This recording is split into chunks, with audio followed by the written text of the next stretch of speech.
The video opens with a sweeping shot of a Roman camp at dawn. Smoke rising from small fires, the clang of armor, and weary soldiers grinding wheat by hand. The narrator's voice sets the tone. Before the sword was drawn or the banner raised, the true strength of the Roman Empire began with what its soldiers ate. Every day, Roman legionaries endured brutal marches under the blazing sun, burdened with armor and supplies. Yet among all military duties, food came first. Nutrition was survival and discipline. The army's entire rhythm revolved around feeding thousands efficiently, even in the heart of enemy territory. At the center of their sustenance was wheat, frumentum, the cornerstone of Rome's military diet. Up to 3/4 of their daily rations came from this single grain. Soldiers milled it into porridge, baked it into flatbreads, or toasted it into bucellatum, a rock-hard biscuit that could last for weeks without spoiling. It wasn't just food, it was a symbol of endurance and independence. Each legionary learned to process, cook, and ration his grain, turning every man into both a fighter and a self-sufficient laborer. Barley, however, told a different story. It was not a choice, it was a punishment. When a unit failed in duty, commanders replaced wheat with barley, marking public humiliation. Soldiers called it the grain of disgrace. In this way, even their food reinforced discipline, creating a psychological chain of reward and shame that kept Rome's armies obedient and focused. While meat was valued, it was a rare luxury. Livestock was often seized during campaigns and wild game hunted when possible.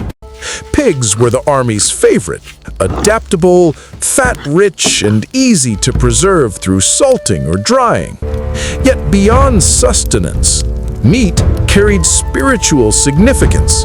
Before major battles, Roman soldiers gathered to perform the sua viturilia, a ritual sacrifice of a pig, sheep, and bull, seeking divine favor and unity among comrades. Through these shared meals, the legions forged not just strength, but brotherhood.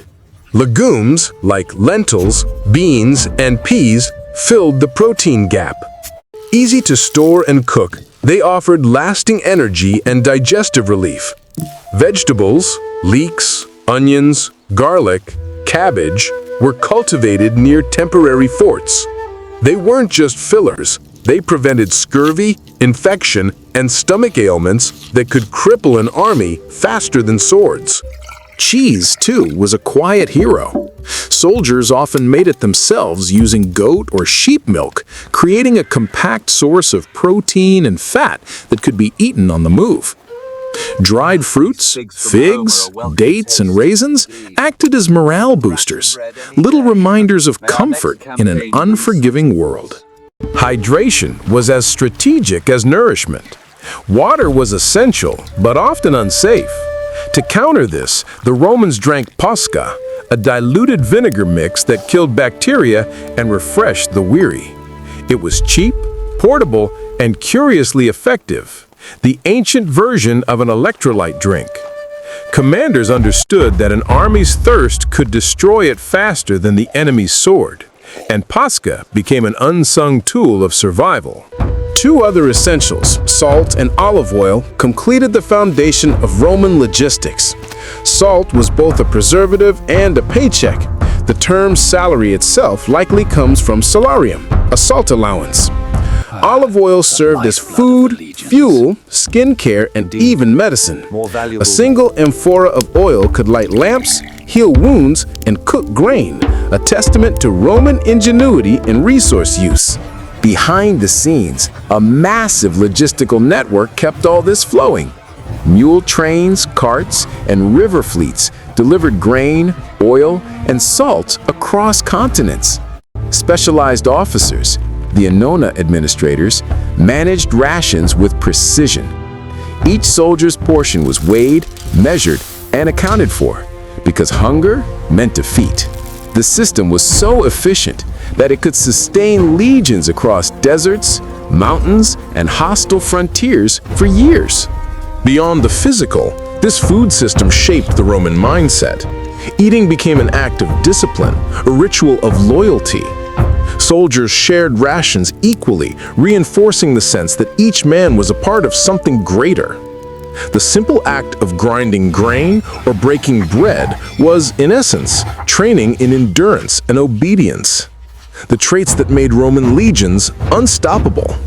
Even the smallest detail of their diet reflected Rome's larger philosophy: control, adaptability, and resilience.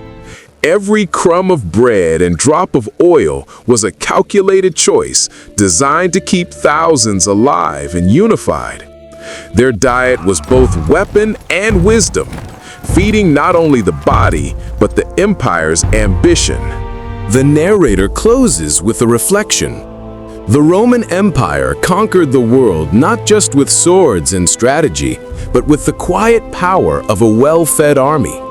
Behind every victory march lay the rhythm of millstones, the smoke of campfires, and the discipline of men who turned grain into glory.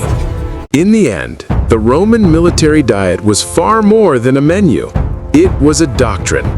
It united faith, strategy, and sustenance into one seamless system. This hidden machinery of food and logistics sustained an empire for centuries, proving that history's mightiest armies were built not only on steel and blood, but on bread, salt, and discipline.